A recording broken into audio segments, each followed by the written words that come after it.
आप सभी को राम राम। मैं सुमित गौर टॉक्स में आपका स्वागत करता हूं। आज डे 3 पर मैं आपको एक नई कहानी के साथ आपके समक्ष उपस्थित हूं। कल आपने डे 2 पर मेरी कहानी कर्ण के कवच कुंडल का रहस्य को बहुत प्यार दिया। मैं आप सभी से आशा करता हूं आप ऐसे ही अपना प्यार और सपोर्ट बनाए रखें। तो आज मैं आपको एक नई कहानी डे 3 पर सुनाने के लिए आया हूं। आज की कहानी बहुत महत्वपूर्ण है, तो सभी बड़े ध्यान से सुनेंगे। आज की कहानी है ऋषियों में सर्वश्रेष्ठ ऋषि महर्षि अगस्त्य, जो भगवान शंकर के परम भक्त है। एक बार की बात है, भगवान बाबा भोलेनाथ माता पार्वती कैलाश पर बैठे हैं और बातों ही बातों में माता पार्वती भगवान शंकर को कहती है, हे भोलेनाथ, मैं समस्त ब्राह्मणों समस्त ऋषियों को भोजन कराना चाहती हूँ। जैसे माता पार्वती का एक नाम अन्नपूर्णा भी है, तो भगवान शंकर ने कहा कोई बात नहीं है, ठीक है, हम ब्रह्म भोज कराएंगे। तो भगवान शंकर ने स्वयं ऋषियों को निमंत्रण दिया। कुछ ऋषियों को निमंत्रण देने के लिए भगवान शंकर के गण गए और एक दिन निर्धारित कर दिया गया। दिन निर्धारित हो जाने के बाद लाखों ब्राह्मण, लाखों ऋषि मुनि कैलाश पर उपस्थित हो गए। माता ने तरह तरह के व्यंजन बनाए और व्यंजन बनवाए।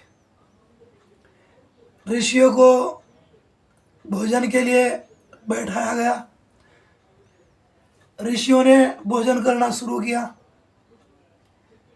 ऋषि भोजन करते गए और उठते चले गए, लेकिन माता अन्नपूर्णा, जो माता पार्वती है, उनका भोजन ज्यों का तो बना रहा। इस बात को देखते हुए माता पार्वती ने भगवान शंकर से कहा, हे नाथ, आप ये कैसे ऋषियों को ले आए हैं? इन्होंने तो बहुत थोड़ा थोड़ा खाया है। देखिए, सारा भोजन ज्यों का त्यों पड़ा है। आप कम से कम ऐसे ऋषियों को तो लाते जो कम से कम पेट भर के खाते। भगवान, मैंने ब्रह्म भोज कराया, ऋषियों को बुलाया, मेरा खाना फिर भी खत्म नहीं हुआ। भगवान शंकर ने देखा अन्नपूर्णा के मन में अभिमान आ गया। तो बाबा भोलेनाथ ठहरे। वो कहाँ भला किसी का भ्रम टिकने देते हैं।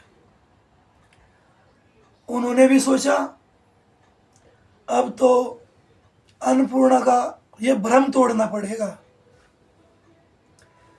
तो माता अन्नपूर्णा ने फिर से दोबारा भगवान भोलेनाथ से प्रार्थना की, हे प्रभु, हे नाथ, आप एक काम करिए, दोबारा से ब्रह्म भोज दीजिए और कृपया कर इस बार ऐसे ऐसे ब्राह्मण, ऐसे ऐसे ऋषियों को बुलाइए जो कम से कम एक एक प्रात तो भोजन खाए।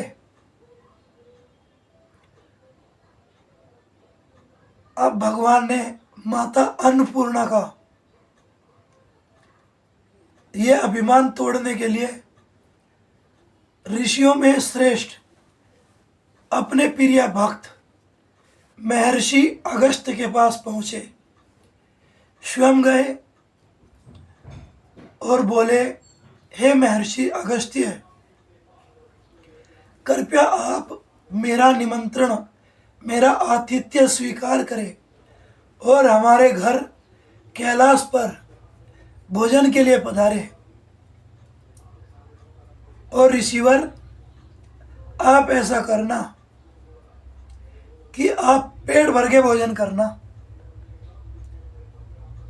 महर्षि अगस्त्य ने भगवान भोलेनाथ से कहा, भगवान पेट भर के भोजन? भगवान भोलेनाथ ने फिर कहा, जी महर्षि, आपको पेट भर के भोजन करना है।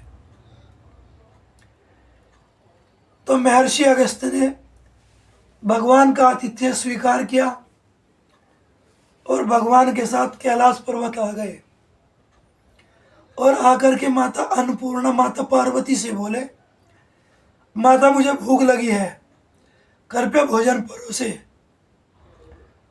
माता ने ऋषि अगस्त्य के लिए भोजन लगवाया थाल में। अब भगवान भोलेनाथ देख रहे हैं महर्षि अगस्त्य भोजन कर रहे हैं। अब जो भी भोजन महर्षि अगस्त्य के सामने आता है उसे महर्षि अगस्त्य ग्रहण कर लेते हैं। इस प्रकार जो माता अन्नपूर्णा है उनका जो भोजन है थोड़ा थोड़ा खत्म होने लगता है। अब महर्षि अगस्त्य की भूख और ज़्यादा बढ़ती जाती है। अब महर्षि अगस्त्य कहते हैं, माता इन छोटी छोटी थालियों परातों में क्या होगा, बड़े बड़े भिगोने मंगवाओ माता, सारा भोजन मंगवाओ माता। इस प्रकार बड़े बड़े भिगोने लाए जाते हैं और महर्षि अगस्त्य एक बार में ही उन सबको खत्म कर देते हैं। इस प्रकार माता अन्नपूर्णा का जो बनाया गया भोजन था वो धीरे धीरे समाप्त होने लगता है। माता ने दोबारा फिर रसोई लगवाई, दोबारा से फिर भोजन पकवाया, महर्षि अगस्त्य फिर खा गए। इसी प्रकार महर्षि अगस्त्य ने तीसरी बार भी माता का बनवाया भोजन सारा ग्रहण कर लिया। अब माता को समझ में आ चुका है, वे भगवान भोलेनाथ को एक तरफ लेके जाती है और भगवान से समय याचना करती है, हे बाबा भोलेनाथ, हे दीनों के नाथ, कृपया कर मेरी लाज बचाए। महर्षि अगस्त्य छकने में नहीं आ रही है, उनकी भूख और बढ़ती जा रही है। अब भगवान भोलेनाथ माता पार्वती से कहते हैं, देवी अब हाथ से बात निकल चुकी है, अब तो आप को भगवान नारायण को बुलाना पड़ेगा, उनका आह्वान करना पड़ेगा। आप उनसे प्रार्थना करिए कि वे आकर के आपकी लाज बचाए। और आप एक काम करिए, कैलाश पर्वत पर रहकर भगवान नारायण का ध्यान कीजिए और मैं स्वयं उन्हें बुलाने के लिए वैकुंठ लोक को जाता हूँ। तो भगवान भोलेनाथ भगवान श्री हरि विष्णु के पास चले जाते हैं और भगवान से प्रार्थना करते हैं, हे दीनानाथ, हे नाथों के नाथ, भगवान श्री हरि विष्णु कृपया कर लाज बचाए। भगवान श्री हरि विष्णु जानते हैं, मैं भोलेनाथ को कहते हैं, मैं सब जानता हूँ और मैं सब देख रहा हूँ, कैलाश पर क्या लीला हो रही है। तो भगवान श्री हरि विष्णु एक ऋषि का वेश धारण करते हैं और भगवान भोलेनाथ के साथ कैलाश पर्वत पर पहुंच जाते हैं और महर्षि अगस्त्य के पास उनका भी एक आसन लगाया जाता है और भगवान श्री हरि विष्णु को भी भोजन परोसा जाता है। अब भगवान श्री हरि विष्णु भोजन करते हैं और भोजन करते करते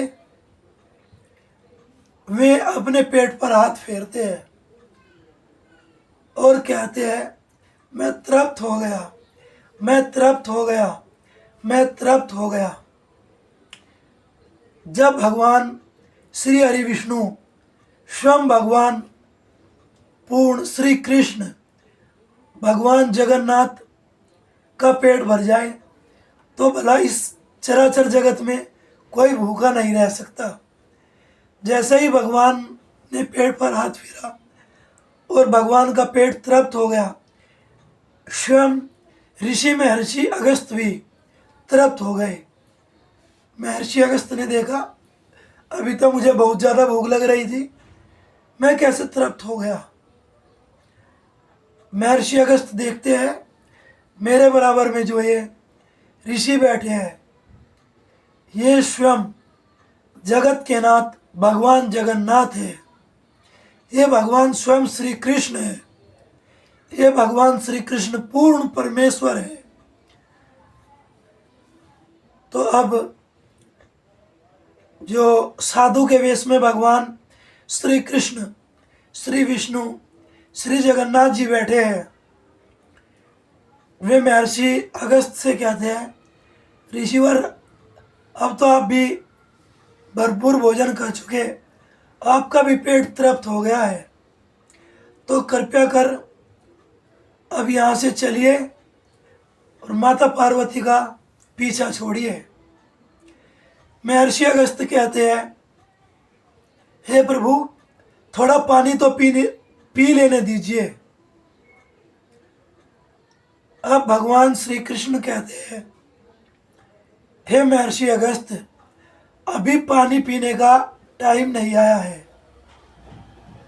आपकी जो ये पानी की सुधा है, ये मैं द्वापर युग में जब गोवर्धन लीला करूँगा उस समय आपको पानी भी पिलवा दिया जाएगा, आपको तृप्त किया जाएगा। और भगवान श्री कृष्ण स्वयं नारायण महर्षि को लेकर के कैलाश से चले जाते हैं। अब द्वापर युग में जब भगवान श्री कृष्ण अपनी लीला करते हैं गोवर्धन लीला, तो उसमें देवताओं के राजा इंद्र 7 दिन तक घनघोर वर्षा करते हैं और भगवान पूर्ण परमेश्वर श्री कृष्ण अपने एक नाखून पर गिरिराज गोवर्धन पर्वत को उठा लेते हैं और सभी ग्वालों की, सभी गौ माताओं की, सभी ब्रजवासियों की रक्षा करते हैं। तो 7 दिन तक लगातार मेघों की वर्षा होने के कारण पूरे ब्रज में पानी भर जाता है। तब भगवान श्री कृष्ण महर्षि अगस्त को याद करते हैं, तो महर्षि अगस्त भगवान के समक्ष उपस्थित हो जाते हैं और जितना 7 दिन में जल गोवर्धन पर्वत के आसपास वर्षा इकट्ठा हो गया था, वो सारा जल महर्षि अगस्त्य अपने कमंडल में भर करके एक ही श्वास में पी जाते हैं। तो मैं सभी से आशा करता हूँ आज की कहानी आपको पसंद आएगी। अगर मेरी कहानी आप सभी को पसंद आती है तो कृपया कर मुझे सपोर्ट करें, वीडियो को लाइक करें, कमेंट करें और मेरे चैनल सुमित गौर टॉक्स को सब्सक्राइब करें। अगर आपको कहानी अच्छी लगी तो कृपया कर आप दूसरों को भी ये कहानी शेयर करें ताकि दूसरे भी इस कहानी को सुन सके। तो इसी प्रकार मैं अपनी वाणी को विराम देता हूँ। कल मैं दोबारा फिर से एक नई कहानी के समक्ष आपके सामने उपस्थित होऊंगा। तो आप सभी को राम राम।